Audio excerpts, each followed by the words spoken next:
レーダーがスキャンできる最大 29×29 チャンクをスキャンするには32台ならなんと約14分でスキャン完了です。ちなみにレーダーのスキャン範囲内のエクラフトを駆除しておけばゲームクリアまでペンタボットに襲撃されることはありません。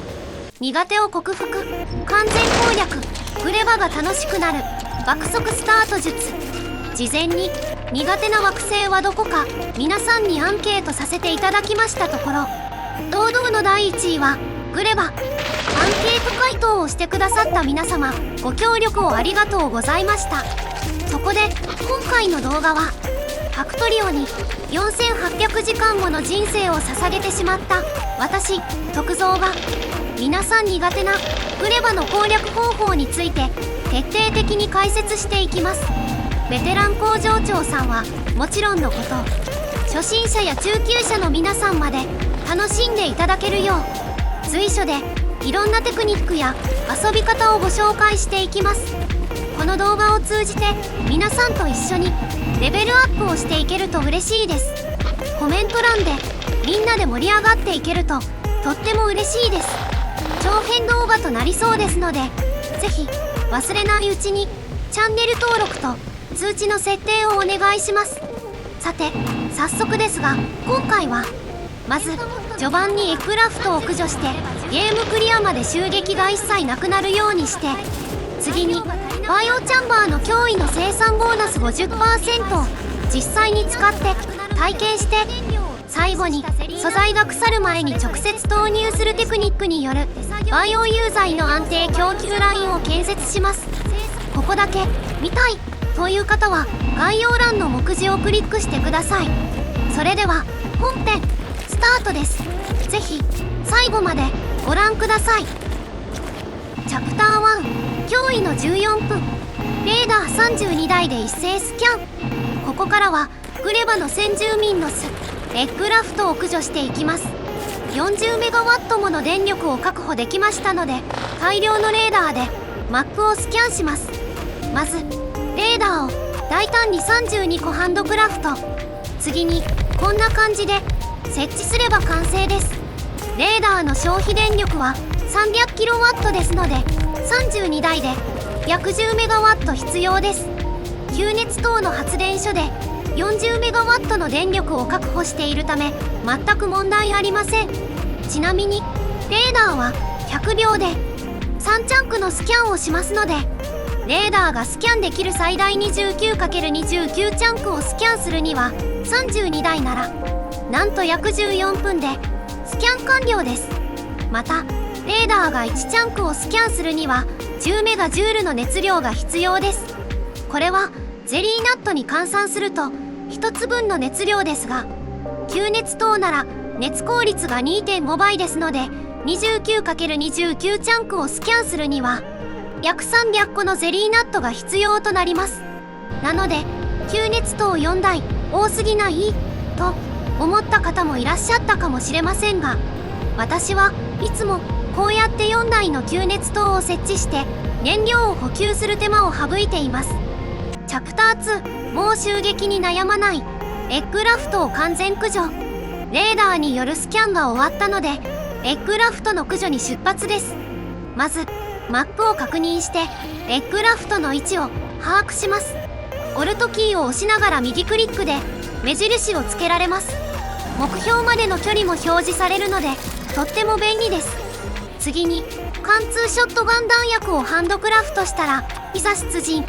小型のエッグラフトは一撃で駆除できます。少し待つとバイオチャンバーの材料となるペンタボットの卵が出現します。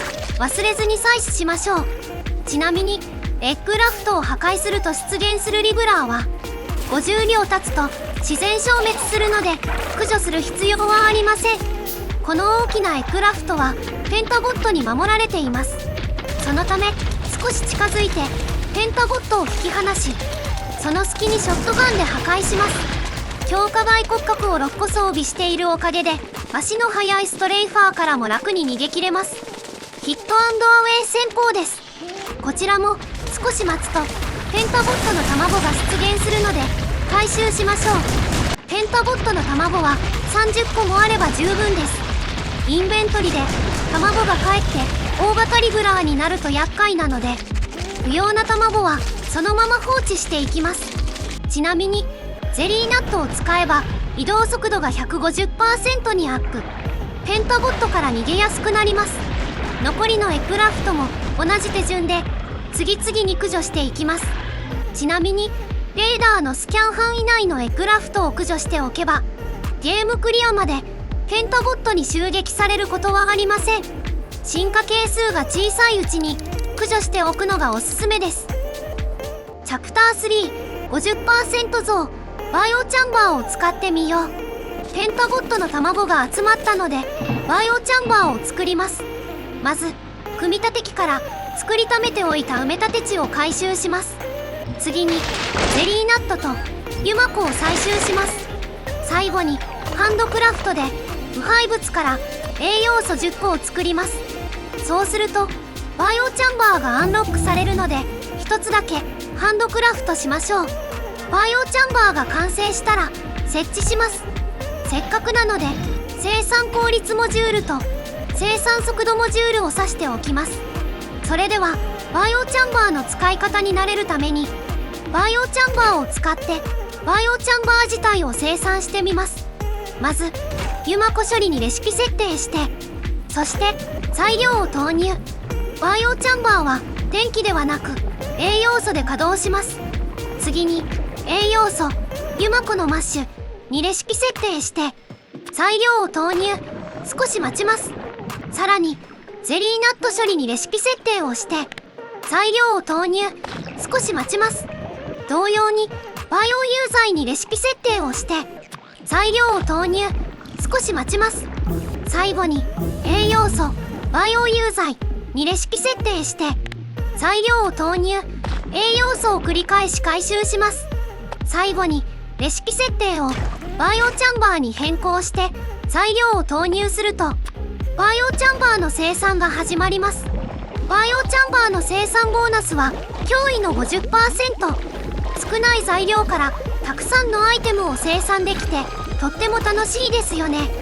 ペンタゴットの卵がなくなるまでバイオチャンバーを作りましょう。もしペンタゴットの卵が余っていたら吸熱灯で燃やしちゃいましょう。これでグレバでのアイテム生産にもだいぶ慣れたと思います。チャプター4腐敗知らず8機でロケット燃料量産。バイオチャンバーによる生産にもっと慣れるため今回はロケット燃料を生産します。まず季節のバイオチャンバーでいつでも新鮮な栄養素が取り出せるようにしておきます。レシピ設定をゼリーナット処理に変更して材料を投入して、次にユマコ処理に変更して材料を投入して、さらにバイオ有剤に変更して材料を投入して、最後に栄養素バイオ有剤に変更して材料を投入すれば準備完了。バイオ有剤が腐敗物になるまでの変質時間は2時間と長いので材料を入れっぱなしでも腐敗しないので安心です。これでいつでも新鮮な栄養素を取り出せるようになりました。次にバイオチャンバーをコピーし8個並べます。ここから採取したユマコとゼリーナットを使いロケット燃料を大量に生産していきます。まずシフトを押しながらバイオチャンバーをコピーしパラメーターにチェックを入れます。このブループリントはクイックスロットバーに入れておくと便利です。設置した8個のバイオチャンバーにブループリントをかぶせるように貼り付け、ゼリーナット処理のレシピ設定をします。ゼリーナットと栄養素を投入し少し待ちます。ゼリーが完成したら回収します。ゼリーナットがなくなるまでこの作業を繰り返しゼリーを生産します。今度はユマコ処理にレシピ設定してユマコがなくなるまでユマコのマッシュを作ります。次にレシピをバイオ有剤に設定しユマコのマッシュとゼリーがなくなるまでバイオ有剤を作ります。ちなみにユマコのマッシュの変質時間は3分であるのに対しゼリーは4分と長めです。そのためゼリーから先に作ることでバイオ有剤をより新鮮な状態で生産できます。最後はいよいよロケット燃料の生産です。レシピをロケット燃料ゼリーに設定し、バイオ融剤とゼリーナットを投入します。材料が足りなくなったらその都度追加することを繰り返し、ゼリーナットがなくなるまでロケット燃料を生産します。これだけあればしばらくの間燃料不足に困ることはありません。なおロケット燃料は腐敗しないため材料の鮮度に気を使う必要はありません。ゼリーやバイオ融剤が腐敗物になる前に手早く生産を行います。チャプター5、生産ライン建設のための事前準備。十分な燃料も集まりましたので、生産ラインの建設に向けて搬送ベルトやインサーターの準備を始めます。まずレーダーで見える範囲のエクラフトは駆除したため、レーダーは1つ残して撤去します。次にロケット燃料を吸熱塔に10個ずつ投入します。全部で4000メガジュールの熱量ですので、吸熱塔と熱交換器の温度は400度上昇して900度になります。ちなみにロケット燃料1つで100メガジュールありますが、これはゼリーナット10個分のエネルギー量に相当します。最後に組み立て機にを8個設置します。電力には余裕があるため生産速度モジュール2を挿しておきます。それでは搬送ベルトとインサーターの生産を始めましょう。まずレシピ設定を鉄の歯車に変更します。鉄板を投入し、鉄の歯車を50個生産します。次に組み立て機をシフトキーを押しながらコピーし、パラメーターにチェックを入れます。このブループリントはクイックスロットバーに入れておくと便利です。先ほどコピーした組み立て機の設定を組み立て機にかぶせるように貼り付け、レシピを搬送ベルトに設定します。鉄板をシフトキーを押しながら右クリックで50枚ずつ投入すると、搬送ベルトが全部で800個完成します。地下搬送ベルトと分配器を10個ほどハンドクラフトしておきます。次はインサーターの生産です。レシピを鉄の歯車に設定し、シフトキーを押しながら右クリックで鉄板を投入します。次にレシピをインサーターに変更し、鉄板と電子基板をそれぞれ投入します。完成したインサーターを組み立て基板と回収します。高速インサーターとロングアームインサーターをそれぞれ50個ずつハンドクラフトしておきます。これで生産ラインの事前準備は完了です。グレバは資源が豊富な惑星なので、建設資材の準備も現地の素材だけで簡単に行えるのが面白さのポイントです。チャプター6、バイオ融剤の安定供給ラインを建設。グレバで不可欠な中間素材となるバイオ融剤の生産ラインを建設します。最初にバイオチャンバーを5個3マス間隔で設置します。後で追加するのは手間がかかるため、この段階でモジュールを挿しておきます。左上から順にユマコ処理、栄養素、ユマコのマッシュのレシピを設定。同様に右下からは栄養素、バイオ融剤、バイオ融剤、ゼリーナット処理のレシピを設定します。次に搬送ベルトをバイオチャンバーの上に2本、間に1本、下に2本付設します。続いてインサーターの設置です。素材の種類が多いためフィルター設定をしながら設置を進めます。まず廃棄物を搬出するインサーターを設置。今回は一番外側を腐敗物レーンにします。次に栄養素を搬出入するインサーターを設置します。さらにユマコとゼリーナットを搬入するインサーターを設置します。ユマコとゼリーナットは変質時間が1時間と長いため、搬送ベルトでゆっくり運んでもほとんど腐りません。さらにユマコのマスとゼリーを搬出入するインサーターを設置します。これら一次加工品の変質時間はそれぞれ3分、4分と短いです。そのためバイオチャンバーから取り出し、バイオ融剤の材料として直接投入するレイアウトにしています。そもそもバイオ融剤の材料としてユマコのマッシュは15個、ゼリーは12個と多く必要になるため、搬送ベルトでの輸送には不向きです。さらにバイオ融剤を搬出入するインサーターを設置します。